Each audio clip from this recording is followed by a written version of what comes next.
For more on this Brexit fallout, we're joined by Brian Beary. He's a Washington-based journalist, EU expert, and contributing editor to European Affairs. Brian, welcome back to the broadcast. Thanks for having me, Susan. Sounds pretty dismal, but what are the biggest challenges right now facing the UK post-Brexit, and what is the government really doing to address them? In the short term, you have the political challenge, essentially to start the negotiations to leave the European Union. It's now clear that's going to happen. Theresa May has said end of March 2017 is when she wants to trigger the famous Article 50 that will start a 2-year process to negotiate their way out of the EU. All the while, we'll be watching the economic trends. It's been a bit of a roller coaster from the moment the Brexit vote was clear. It's gone up, it's gone down, it's gone up, it's gone down, and 2017 is likely to be a continued roller coaster. But as this hangs in the balance, Brian, how is it affecting other countries that might be considering a similar vote? I think it's changed the dynamics across Europe.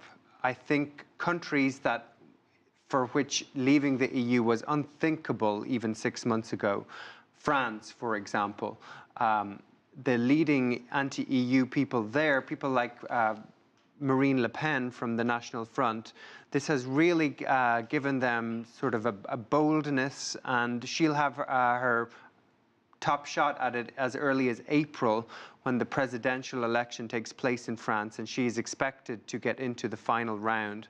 So France, the Netherlands, and Germany also, 3 key core EU countries who have elections coming up in 2017. Well, the EU is sort of backed into a corner in a precarious situation like this. It doesn't want to go too easy on the UK.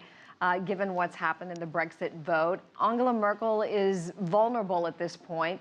What can the EU do during this time of transformation to protect its sovereignty? It's a very rocky period for the EU at the moment, and I think what the EU believes it can do is to proceed quickly with the Brexit. There's already impatience growing that 6 months has passed and Britain has not invoked Article 50 to start the negotiations. I think impatience can quickly boil over into resentment and to acrimony. And I think we're going to see more of that in 2017. Post-2008 financial crisis, we saw China invest heavily in Europe. Do you think that China will continue their investment, or will they be taking a wait-and-see approach like other countries may be?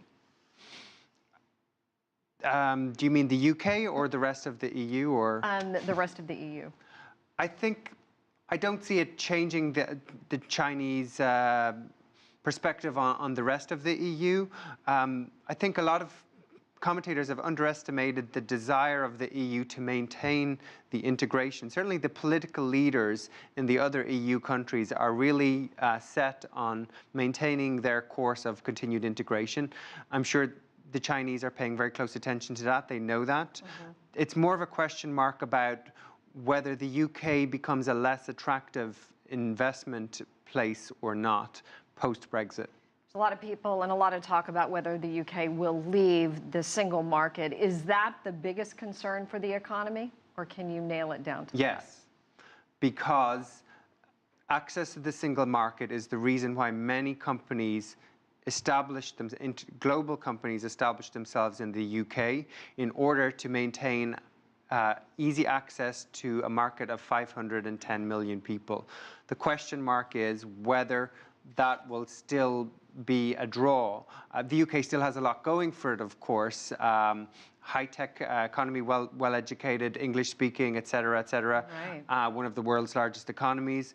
But it will no longer be the gateway to the EU single market, assuming, and that's a big assumption, that you have a kind of a hard Brexit where the UK is no longer part of the EU single market. All righty. Well, Brian Beary, thank you so much for your time and for joining us on this very important topic. We appreciate it. Thank you, Susan.